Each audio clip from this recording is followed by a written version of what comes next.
France दुईदिनिया गस्तरे प्रधानमंत्री नरेंद्र मोदी एही दुईदिनिया गस्तरे से सेठारे फ्रांस राष्ट्रपति इमानुएल मैक्रोन और प्रधानमंत्री एडवार्ड फिलिप को साक्षात करिवे। दुई देश मध्यरे प्रतिरक्षा, परमाणु, समुद्र सहयोग और आतंकवाद आदि प्रसंग उपरे आलोचना हेबो बोली जणा पड़िछि। मालकानगिरी जिले में गतकाली रातिरे प्रबल वर्षा हेबा जोगु जिलार स्थिति बेहाल होई पड़िछि। अनेक नदीर जलस्तर वृद्धि पाइछि।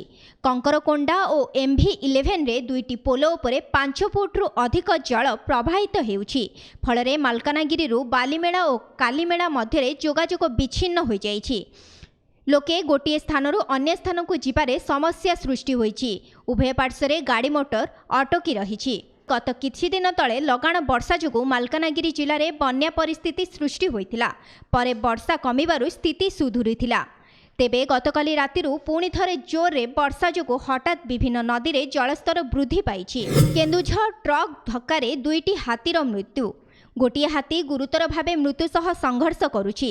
घटगाँ बनखंडर बालीजोड़ा गाँ निकटरे गतकाली रातिरे प्राय 10टी हाथी NH पार हेउथिबा बेले एभली दुर्घटना घटिथिबार जणा पड़िछि। एही दुर्घटना रे गोटे माई हाथी सहित छुआ हाथीर मृत्यु होइछि। घटनास्थल रे वन विभाग टीम पहुंची ट्रक को जबत करने सह तार हेल्पर को अटक रखी पचरा उचरा करुछि। राउरकेला जिला श्रम अधिकारी कार्यालय सम्मुख में विक्षोभ।